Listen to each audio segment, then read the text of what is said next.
Hey everybody, how you doing? Momo from TheMomoZone, and today I'm here with a friend of mine and a very special guest, Jeff Stinco from Simple Plan. What's up? How you doing, What's up, Mo? man? Great, You man. You too, man. And I thank you very much for taking the time to come down here and man. talk to me. Pleasure. Last night, I was part of a secret concert. If A you can call it. surprise, not so secret concert because people ended up hearing about it, but it was a quite cool event. You know, kind of low key, family style little show in our hometown. It was quite amazing, actually. And this is a trend that you're going to kind of put together for yourself, and you're going to go out and exploit this kind of thing in new cities or around on your tour, right? Why don't you tell us a little bit about that? Well, we're gonna start not announcing because it's got to be a secret thing. You know, basically what we're doing is kind of playing the songs off this new record that we're putting out in a month. We're playing those new songs for people to hear them live before the record comes out, so people could get a vibe of what the music's all about. And you know what? I think it's the best way now to hear music. When you're playing arenas, you're playing really large venues, you don't really hear the details. In those very, very small places, you really feel the vibe of the band, you hear the songs.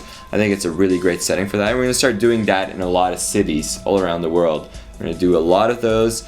We can't really announce them yet. You know, we want to keep them as low-key as possible. If it's a secret, it can't tell you. But keep an eye on the website, or on the Simple Plan website. We're going to announce like a few days before every show. We're going to start announcing them. Wow. Okay. So now, tell me a little bit about the plan, about the record. So the record is coming out. It's out. It's coming out the 12th of February. Okay. It's coming out all around the world, pretty much the same date.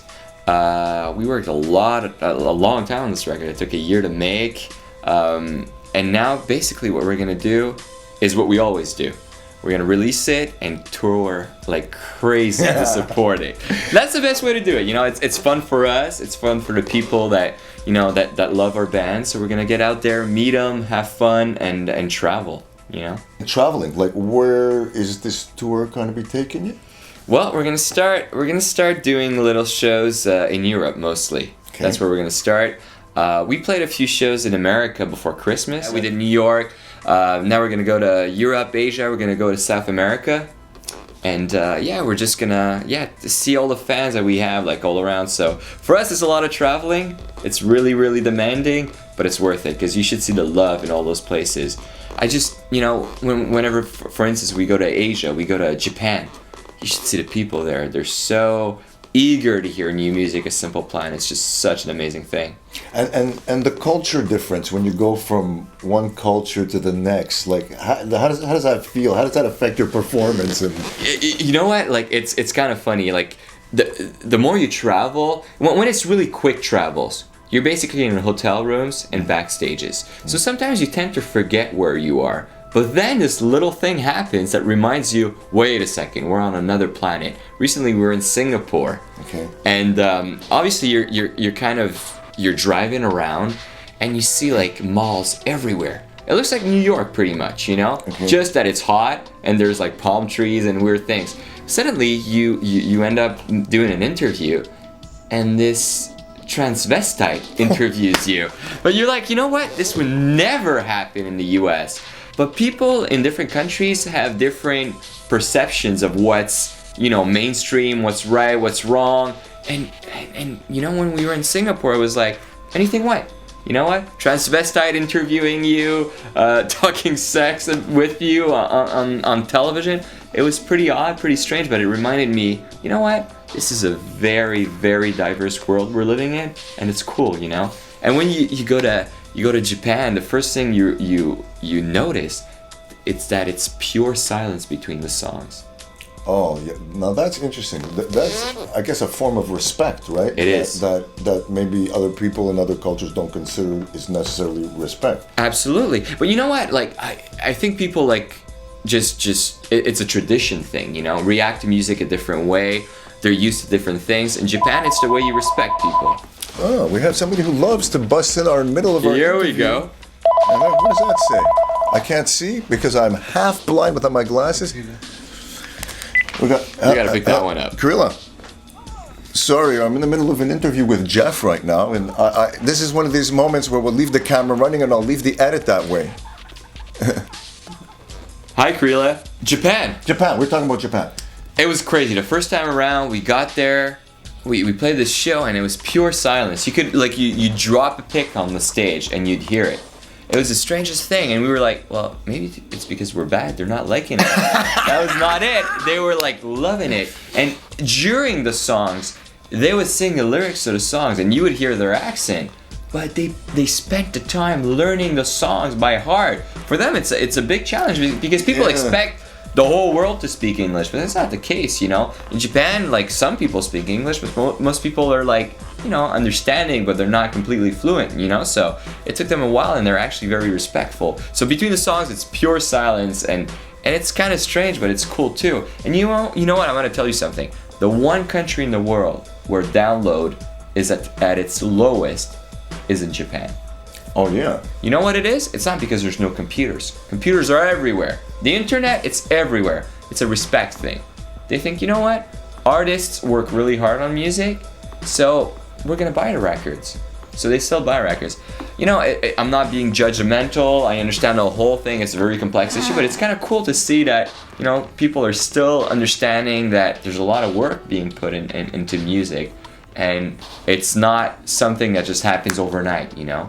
And in Japan, people still feel the need to buy music to encourage their artists, their favorite artists, to release music. I thought that was pretty cool. I mean, talking about respect. You know, respect is an important issue over here. You know, because like the music industry has changed, right? Now you've been in the business for like a long time, okay? So without getting political or anything like that, like what's the biggest thing you've noticed that's changed in the industry from your point of view, from everything you've seen? Because you've been doing this since you're like a kid, you know? I mean, I think the biggest thing that's changed, well, the internet changed the whole thing, obviously. You know, the fact that MySpace is huge. YouTube. You know what? YouTube is a very powerful thing. You know what happens? You pick the music that you want to listen to. It's not someone else telling you, you know what, you should be listening to the 5 same videos over and over. It's a cool thing, but it's also kind of tricky because you're not necessarily getting exposed to new music as it comes out. You have to search for it. You have to be actively seeking new bands, seeking music. That's the thing that's changed. And I think it helped a lot of people put their music out there. It helped people be creative. Unknown people too. It helps unknown people. Absolutely, and I think it's a good thing. I think it's an amazing thing. For bands like us, it's a good and a bad thing at the same time. It's a tricky thing. We're embracing it because I think it's an amazing thing. I love the fact that, you know, I've never had as much amazing music to listen to. My iPod is filled with great bands that I found on MySpace that I, you know, wrote to get their CD sent to my house. I was like, I love the fact that, you know, there's a multitude of bands that are recording great records in their living room, in their basements, it's fantastic. And technology has permitted us to do that, ladies and gentlemen, because Absolutely. You know, you can buy some fantastic gear that just about fits in a suitcase. You stick it in your house, and you can have some pristine sounding music, provided that you follow the rules. Absolutely. You know, it's this is very important. So now, I got a lot of letters from a lot of young musicians and people out there, you know, who they want to get into the business, and they're asking me for their advice. And me, you know my story. I used to be in the business per se, and then I kind of retracted from it, decided to get more into video and photo as my expression of art. Still embracing music, but you know, I'm really doing this so that I can be with musicians that love playing music still, so that I can learn to love it again. It's part of it. But what can you say to these kids out there that want to get into the music business? I think the first thing is to write music and just express things that you really, really feel. You know, a lot of people, I think, want to write music to please, but truthfully, the first person you need to please is yourself. It's a means of expression. You need to write songs about what you're feeling, what you're living, and make them simple. You know, you'll get extremely complex as time goes. Someday you'll wake up and you'll feel like, all right, I'm ready for my masterpiece today. But till that time comes, just get to the point. What's the idea that you want to convey through your songs? All right, that's your chorus. Make it your chorus. Your verses tell a story. People love storytelling. They want to be told what's going on in your life. Just simple words. Just tell a good story. Repetition is always awesome. Repetition is always a very, very strong musical device. Now, the next thing is just structuring your ideas. You know, just listen to bands that you love, and you'll understand that there's structures that always come back. Just learn them, and then do whatever you want with them. Stick by those structures, or make them something completely different. But at least know that they exist. You know, the intro, the verse, the chorus, the bridge. Just understand those principles. They're all over music. And you know what? When you start understanding that you're telling a story within a structure, the chorus is the basis of your song, it becomes rather simple.